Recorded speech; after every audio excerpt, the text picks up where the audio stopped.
함께 읽게 될 본문은 히브리서 5장에서 이제 8장까지의 내용이 되겠습니다. 거듭 말씀인 것처럼 히브리서는 예수님의 탁월하심을 강조하고 있고, 그 예수님을 끝까지 힘입어서 믿음의 여정을 지킬 것을 독려하고 있습니다. 여러분, 우리가 그림자와 실체가 있다면 어떤 걸 붙들어야 되겠습니까? 실체를 붙들어야겠죠.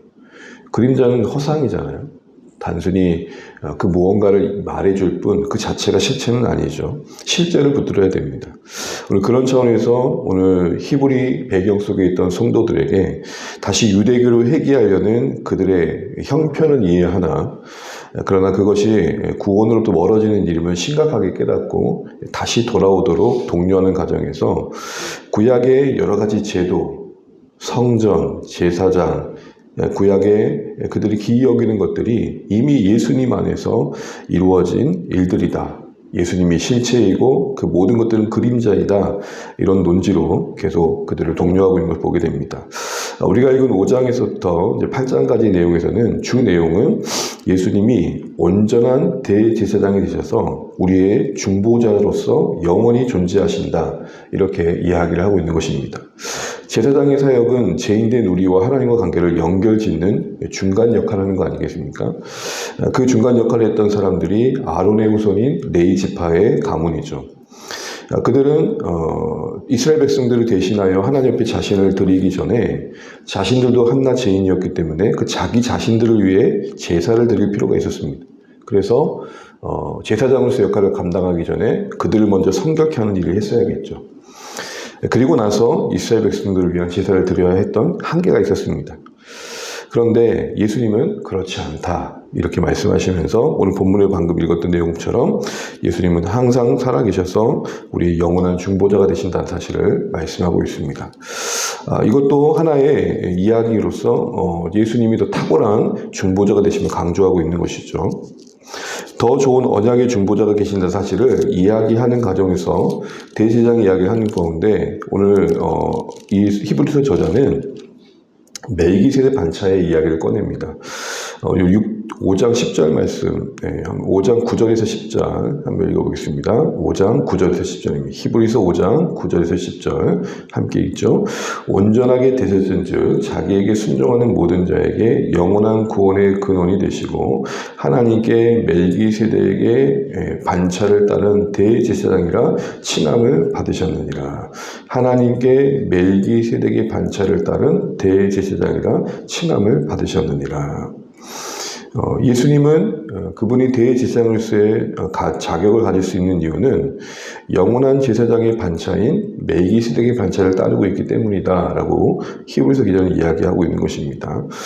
이게 우리에게 좀 이해가 쉽지 않은 것은 멜기세덱의 그 존재 자체가 우리에게 낯설기 때문이기도 하죠.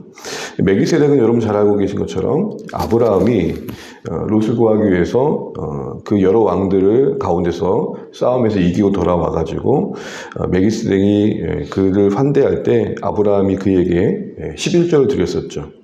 그 당시에 아브라함의 앞에 이 멜기세덱은 의와 평강의 악으로 소개가 되면서 그 아브라함을 축복해 줍니다. 그리고 그 아브라함은 그 위험 앞에 자신의 11조를 드리게 되는 그런 이야기가 창세기에 나오죠.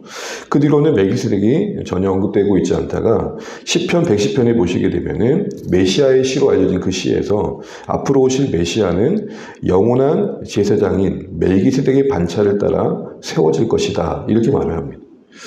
여러분 상식적으로 생각해 보면 이스라엘 백성들에게 제사장의 반열을 이어가는 지파는 누구입니까? 레위 지파입니다.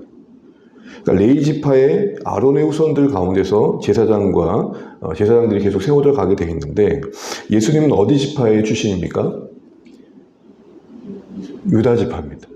그러니까 이스라엘 입장에서는 이해가 안 되는 거죠. 자기들이 알고 있는 제사장은 레위 후손이어야 되는데 어떻게 유다 지파가 제사장이 될 수 있냐는 겁니다. 거기에 대해서 히브리서 기자는 말하는 겁니다. 또 하나의 제사장이 있었는데 영원한 제사장으로서의 예표가 되는 멜기세덱의 반차를 따라 오신 분이 바로 예수님이다 이야기를 하고 있는 겁니다. 그러면서 그 멜기세덱 반차이신 예수님이 더 권위 있는 이유를 아브라함의 이야기를 가지고 하는 게 7장에 나오는데요. 한번 생각을 해보시죠. 높은 사람이 아랫사람들에게 축복하는 게 맞습니까? 아랫사람이 높은 사람에게 축복하는 게 맞습니까? 예, 높은 사람이 아랫사람을 축복하는 게 맞겠죠. 바로 그 얘기를 하는 겁니다. 아브라함이 멜기세덱에게 11조를 하고 멜기세덱이 아브라함을 축복했던 이 관계를 가지고 와가지고 레위 후손들은 어떻게 보면 아직 나지는 않았지만 아브라함의 허리 아래에 있었죠. 그래서 이렇게 이야기를 하고 있습니다. 우리 7장 10절 한번 읽어보겠습니다. 7장 10절 7장 10절, 11절 이렇게 한번 읽어보겠습니다. 함께 읽죠. 이는 멜기세덱이 아브라함을 만날 때에 레이는 이미 자기 조상의 허리에 있었습니다. 레이 계통의 제사 직분으로 말미암아 온전함을 얻을 수 있었으면 백성이 그 아래서 율법을 받았으니 어찌하여 아론의 반차를 따르지 않고 멜기세덱의 반차를 따르는 한 제사장을 세울 필요가 있느냐. 어떤 맥락인지 여러분 이해가 되시겠죠. 레위 후손 가운데서 제사장을 세운다는 것은 유다 지파인 예수님이 오신 유다 지파와 모순되는 것처럼 보이잖아요. 그러나 그들에게 이야기하는 것은 멜기세덱이라는 새로운 영원한 제사장의 반차를 따라 예수님 오셨음을 얘기하면서 레위 후손보다 더 권위 있는 반차에 계신다 이 얘기를 하는 겁니다. 아브라함이 멜기세덱을 섬겼다는 것은 아브라함 허리 아래에서 태어난 레위 지파도 멜기세덱을 섬기는 위치에 있다는 거죠. 누가 더 권위에 있느냐 이 얘기를 하는 겁니다. 이 새벽에 참 다 다루긴 어렵지만 좀 정리를 하자면 오늘 예수님은 우리의 대제사장으로서 온전한 중보자가 되신다는 근거를 멜기세덱의 반차를 따르는 영원한 제사장이라는 것에 근거를 두고 설명하고 있습니다. 그러면서 레위 지파의 제사장과는 비교가 되지 않는다는 거죠. 레위 지파의 제사장은 계속해서 그 자신들의 역할이 죽음과 함께 끝나기 때문에 계속 이어가야 되기 위해서 계승해 가야 됐죠. 그러나 이 멜기세덱의 반차를 때린 예수님은 영원한 제사장이 되셔서 그런 교체가 필요 없다라는 것입니다. 그리고 레위 지파의 후손의 제사장들은 자기들의 죄의 문제를 해결하고 나서야 제사를 드릴 수 있었지만 멜기세덱 그 영원한 제사장의 반차를 따르신 예수님은 그러실 필요가 없다는 겁니다. 레위 후손은 구원이 필요한 자로서 중보자 역할을 하고 있었지만 멜기세덱의 반차를 따른 예수님은 구원의 온전한 근거로서 중보자가 되신다는 것이죠. 그래서 아까 우리가 5장 9절을 보시게 되면 모든 자에게 영원한 구원의 근원이 되신다라고 얘기를 하고 있습니다. 그리고 또한 그들을 설득하기 위해서 아브라함을 생각해봐라. 아브라함이 멜기세덱을 섬겼지 멜기세덱이 아브라함을 섬겼냐. 오히려 멜기세덱이 아브라함을 축복하는 자리에 있었다.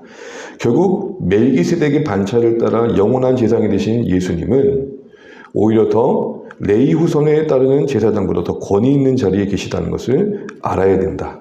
그러니 구약으로 회귀해가지고 레위 제사장의 어떤 그 제사장이 말하는 자리로 돌아가는 것은 말이 안 된다. 이런 얘기를 하는 것이죠.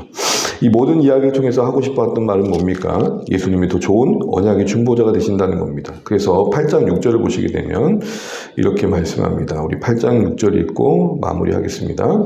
그러나 이제 그는 더 아름다운 직분을 얻으셨으니 그는 더 좋은 약속으로 세우신 더 좋은 언약의 중보자니라. 히브리서를 읽으면서 거듭 보시는 표현이 바로 이런 겁니다. 더 좋은 언약의 중보자, 더 나은, 더 온전한 이런 표현이 나옵니다. 그러니까 예수님과 다 비교할 수 없다는 것을 말하는 것이죠. 사랑하는 주안에 가진 여러분, 우리가 하나님과 관계 회복하는 데 있어서 예수님이 온전한 중보자가 되신 사실, 다른 그 어떤 것도 대신할 수 없는 유일한 근거가 되신 사실을 우리가 누릴 수 있어야 됩니다. 그건 어떤 걸까요? 4장 14절 16절을 보시게 되면 우리의 연약함을 충분히 긍휼히 여기시는 하나님께 날마다 나아가는 것입니다. 우리는 많이 연약합니다. 우리는 많이 부족합니다. 우리는 결핍이 있습니다.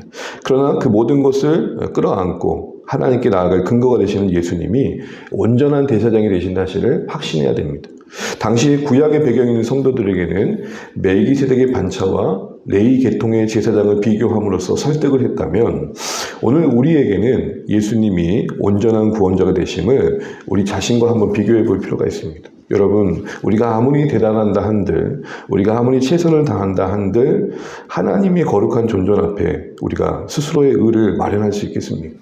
그런 측면에서 보면 예수님의 온전한 그 구원자 되심이 오히려 감사가 되고 오히려 누려야 할 은혜라는 것이죠. 그래서 예수님이 우리의 육체의 연약함을 아신다는 게 위로가 되는 것입니다. 만약에 엄한 중보자라면 우리가 얼마나 예수님의 눈치를 보겠습니까? 만약에 예수님이 우리의 연약함을 이해하지 못한다면 우리는 얼마나 불안에 떨겠습니까? 그런 의미에서 예수님이 육체의 시간을 통해서 우리의 연약함을 아신다는 것은 무한한 위로가 되는 것이죠. 육체의 몸을 입고 고난을 통해서 십자가의 순종을 하셨다는 것은 우리의 구원자로서의 아주 중요한 조건이 되는 것입니다. 오늘 우리는 이 중보자이신 예수님을 얼마나 누리고 있는가 라는 생각들을 다시 한번 해보게 됩니다. 여러분, 무너졌을 때, 또 낙심될 때, 또 나의 부족함이 보일 때 어디로 가십니까? 예수님께로 가셔야 됩니다. 여러분, 히브리서 기자가 말하는 게 뭡니까? 우리의 신앙의 연약함과 또 안일함을 질책합니다. 아주 엄히 질책합니다. 마치 구원에서 떨어질 것처럼 이야기합니다. 그러면서도 유일한 구원의 피난처신 예수님의 분명함을 말합니다. 우리의 연약함을 가만히 두지 않으시면서도 연약함에 빠져있는 우리를 포기하지도 않으십니다. 이 긴장관계 속에서 우리는 예수님을 향한 믿음의 고백을 분명히 확인하고 나아가야겠다, 이런 생각들을 해보게 됩니다. 오늘도 하루를 사시는 동안 예수님에 대한 이 우리의 믿음이 분명하시면 좋겠고, 특별히 히브리서 기자가 이 멜기세덱의 반차를 이야기하면서 중간에 5장 11절부터 6장까지 질책을 합니다. 내가 지금 멜기세덱의 이야기를 꺼낼 텐데 너희들이 이것에 대한 이해가 부족한 것 같다. 참 좀 답답하다.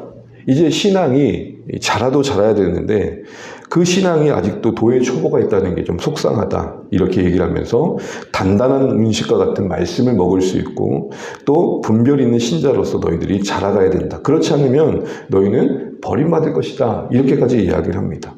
그러면서도 그런 우리를 무한히 긍휼히 여기신 예수님이 계시다는 사실을 얘기하면서 그들이 어느 쪽으로 가야 될지를 도전하고 있는 것이죠. 사랑하는 주안의 가족 여러분, 오늘도 우리는 예수님 안에 있음이 감사가 되시면 좋겠고, 그 온전한 중보자이신 예수님을 누리시고 또 의지하시는 복된 하루 되시기를 소망합니다. 기도하겠습니다.